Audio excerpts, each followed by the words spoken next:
2024 लोकसभा चुनाव को लेकर विपक्ष ने तैयारी शुरू कर दी है और इंडिया गठबंधन की दिल्ली में चौथी बैठक हुई। 28 पार्टियों के बड़े नेता इस मीटिंग में पहुंचे। ममता बनर्जी ने कांग्रेस अध्यक्ष मल्लिकार्जुन खड़गे का नाम प्रधानमंत्री चेहरे के रूप में आगे बढ़ाया। अरविंद केजरीवाल ने समर्थन किया, लेकिन खड़गे ने कहा पहले जीतना होगा, फिर कौन होगा प्रधानमंत्री वो तय कर लिया जाएगा।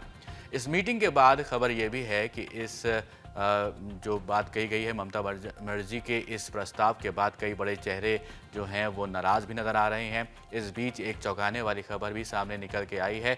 बिहार के जदयू सांसद सुनील कुमार पिंटू ने मंगलवार को पार्टी लाइन के खिलाफ जाकर एक बार फिर बगावती बयान दिया है। उन्होंने दिल्ली में हुई इंडिया गठबंधन की बैठक को फेल करार देते हुए कहा कि पहले मीटिंग में समोसा मिला था, इस बार सिर्फ चाय और बिस्कुट ही मिला है। सारे विपक्ष के बड़े नेता आए थे, मुख्यमंत्रीगण आए थे कि सीटों का अलायंस, सीटों का बंटवारा होगा अलायंस में कल ये, परंतु उस पर कोई चर्चा नहीं हो पाई और कल की मीटिंग रह गई चाय बिस्कुट तक ही। मैंने इससे पहले भी एक बार कहा था कि इंडिया अलायंस की बैठक में चाय समोसे पर ही मीटिंग सिमटाई हुई, परंतु कल चाय बिस्कुट पर इसलिए सिमट कर रह गई कि कांग्रेस ने अभी हाल में 2 दिन पहले कहा था कि कांग्रेस पार्टी के पास फंड की कमी है।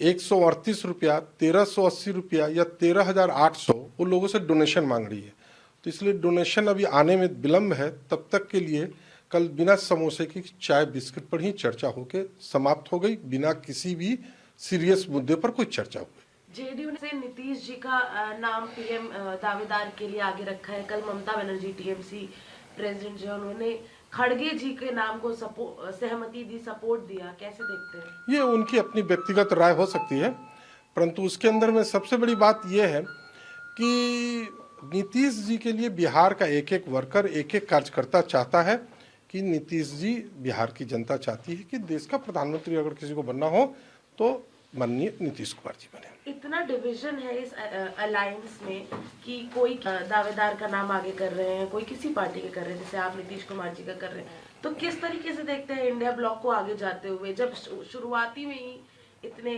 डिफरेंसेस? देखिए, जब तक अगर सीटों का बंटवारा अगर नहीं हुआ तो फिर अगली बैठक जो, जैसे कि ममता जी ने भी कहा है, माननीय अखिलेश जी ने कहा है कि 31 दिसंबर तक अगर सीटों का बंटवारा नहीं करती है कांग्रेस, तो फिर अगली तारीख पर तो डेट भी नहीं कोई फाइनल कर पाएगा कि हम आ रहे हैं या नहीं आ रहे। इंडिया अलायंस की ये हो जाएगी।